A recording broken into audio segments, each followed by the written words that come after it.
কোরবানির পশুর চামড়া মাদ্রাসায় দান করব নাকি বিক্রি করে গরিব মিসকিনদের দান করব? না, আপনি কোরবানির পশুর চামড়া যে কোনো ব্যক্তিকে হাদিয়া করে দিতে পারেন, সেক্ষেত্রে গরিব ব্যক্তিকেও হাদিয়া করে দিতে পারেন। কিন্তু যদি কোনো কারণে আপনাকে বিক্রি করতে হয়, তাহলে অবশ্যই বিক্রি করলে এর টাকা আপনি খেতে পারবেন না। এর টাকা আপনাকে সদকা করে দিতে হবে ফকির মিসকিনদের মাঝে।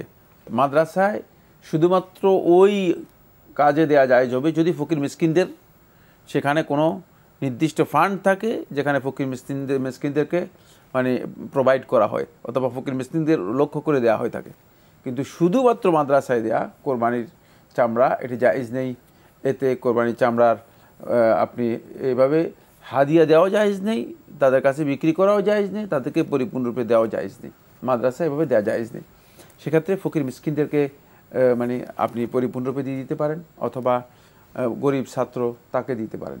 জানলাম বিষয়টি সম্পর্কে।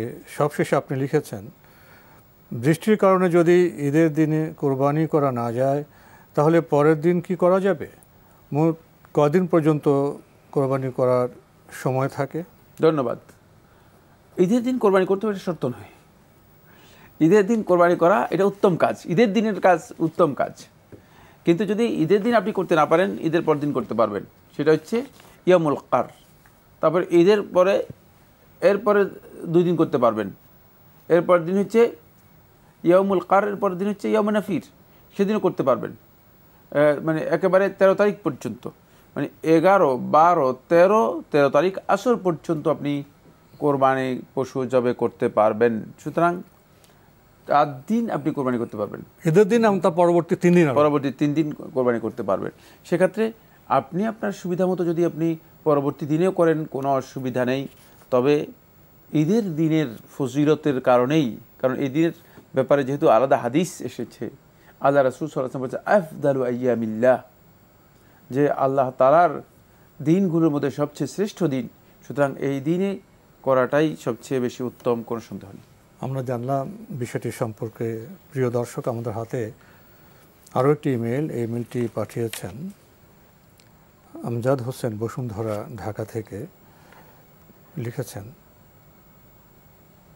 আমি এই প্রিয় অনুষ্ঠানে প্রায় প্রশ্ন পাঠিয়ে থাকি। অনুরূপভাবে আজও কিছু প্রশ্ন পাঠাচ্ছি, আশা করি উত্তর দিয়ে উপকৃত করবেন। আপনার প্রথম প্রশ্ন, সেজদা থেকে উঠে বসলে ভুলে দাঁড়াতে একটু দেরি হলে কি সেজদায় সাহু আবশ্যক? না, যদি এমন দেরি হয় যে দেরি যেটাকে ইয়াসির বলা হয়, তাকে একেবারেই সামান্য, মানে তাহলে আপনাকে সেজদা সাহু দিতে হবে না। মানে সামান্য দেরি বলতে বোঝায় মানুষ উঠতেই তো সময় লাগে। অনেকের আছে যে অসুস্থ মানুষ উঠতে একটু সময় লাগে, এতে তার উপর সেজদা সাহু আসবে না।